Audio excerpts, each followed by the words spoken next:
Your 8-year-old just threw their backpack across the room because homework is too hard. Most parents would yell, bribe with screen time, or walk away. But the choice you make in the next 30 seconds, it's quietly programming how they'll handle failure at 30. How they'll respond when their boss criticizes them. Whether they'll have the courage to try again when life knocks them down. And the pattern shaping all of this, you're repeating it right now in 100 tiny moments every single day. Psychologists have mapped 4 main ways parents interact with kids. But here's what nobody tells you. It's not the label that matters. It's the emotional pattern you repeat. And I'm going to show you exactly what that pattern is, why it shapes everything, and 5 fixes that work starting tonight.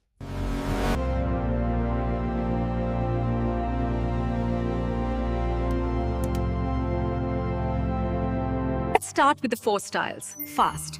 As I describe them, see which one sounds most like you. No judgment, just notice.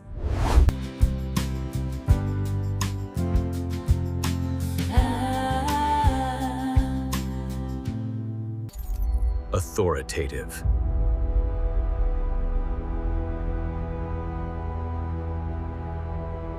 Think of this like an author. You are writing the story with your child. It means firm limits, but warm connection. I know you're disappointed. Let's figure out what happened. Do you need help with the material, or is something else going on?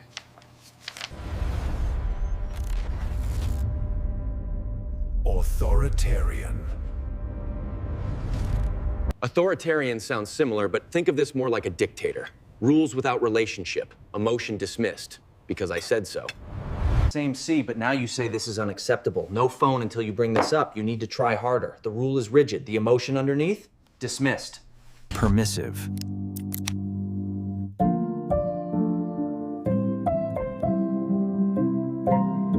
Permissive flips the script entirely. A C? That's okay, honey. School isn't for everyone. Want ice cream? All warmth, zero accountability. Want ice cream?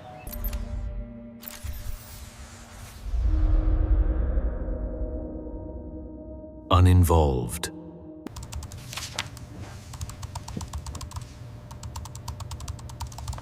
This is a pattern of emotional evil in a one-turn.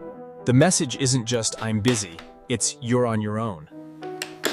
The child learns they are on their own. In modern culture, we often talk about a 5th style, helicopter parenting. This is hovering, fixing every problem, never letting them struggle. Now you might be thinking, okay, I know which one I am. So here's what nobody tells you about these styles. It's not the label that decides your child's future. It's the emotional pattern you repeat, over and over, week. Let me show you what that means. Tuesday night, your daughter fails a math test.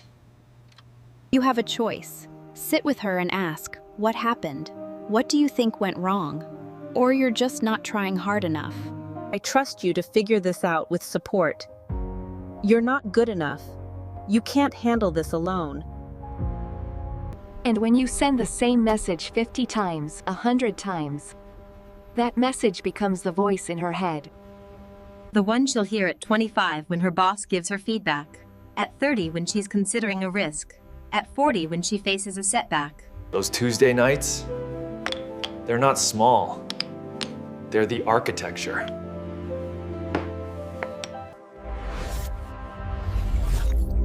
So how does this actually rewire a brain? Picture this.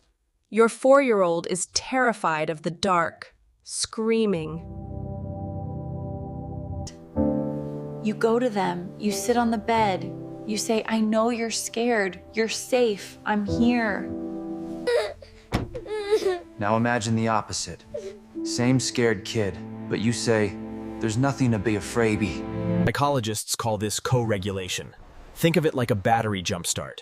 You are lending them your calm nervous system until they can grow their own. And here's the neuroscience. Every time you respond the same way, dismissing or soothing or fixing, you're carving a pathway in their brain. Like walking through fresh snow. The first time it's hard, The 10th time, there's a path. The 100th time, it's automatic. That's the pathway they'll follow at 25 when their boss criticizes them. At 30 when they fight with their partner. At 40.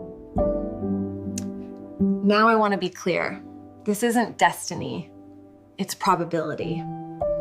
The data from decades of research starting in the 1960s and continuing through hundreds of studies since shows a consistent pattern.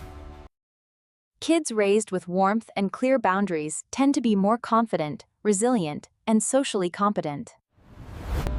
Kids raised with harsh control or no structure tend to struggle more with anxiety, self-esteem, and relationships. But it's shaped by culture, temperament, and individual circumstances. Some kids are more sensitive to parenting patterns. Now let me show you what that looks like. Imagine two kids, Maya and Tom.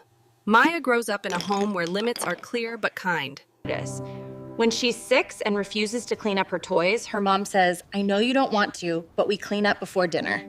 You can start with the... When Maya fails her first spelling test at 8, her dad sits with her and says, "That's frustrating. Yeah. Let's figure out what happened. What do you think would help next time?" When she's 12 and her friend group excludes her, her parents validate the pain, help her process it, then give her space to figure out her next move. Oh, Laura. I see where I made a mistake. Here's what I'll do differently. She trusts herself. She asks for help when she needs it. She's resilient. Now Tom. Tom's parents love him fiercely, but rules are rigid and emotions get dismissed. 6 years old, meltdown. 8 years old, failed test, lecture about effort and grades. 12 years old, excluded by friends, toughen up, that's life. Fast forward, Tom is 28, same manager feedback as Maya, but Tom spirals. I'm a failure, I always mess up. Or he deflects, that's not fair, it wasn't my fault. He avoids risk because failure feels catastrophic. He doesn't ask for help because needing help feels like weakness. Same criticism, two completely different responses. Maya adapted, Tom collapsed or exploded. The repeated... And look, I know this is hard to hear. Because if patterns matter this much, then maybe you're wondering if you've already messed up. Let me say this clearly. You haven't. Patterns can be rewritten. Brains can be rewired. Starting right now. So how do you change the pattern? Here are 5 concrete techniques. Each one is small. Each one rewrites the script. Fix 1. Label the emotion before you limit the behavior. You are so angry right now. I see it. Let's take 3 big breaths together. Science shows that simply labeling an emotion calms the amygdala, the brain's alarm center. When you name it, you tame it. Tonight. Next tantrum, say it out loud. You're frustrated. I see that. But we don't throw things. Let's figure this out together. That's it. 1 sentence. New pathway. Fix 2. The tidy boundary formula. Empathy, limit, choice. I know you want more screen time, but we have a rule. Homework first. You can do it now and have 20 minutes after, or skip it. Empathy lowers defiance. Limits create safety. Choice builds agency. This formula works for bedtime, chores, anything. Empathy, limit, choice. Write that down. Use it today. Fix 3. Scaffold failure. Let them struggle, but stay close. Stop swooping in to fix everything. Think of scaffolding on a building. It supports the structure until it can stand on its own. Show them once, guide their fingers, then step back, let them fumble. Say, "That's tricky, try the loop again. You're figuring it out." That's the voice they'll carry into adulthood. Pick one small thing this week. Let them struggle a little. Watch what happens. Fix 4. The 2-minute connection ritual.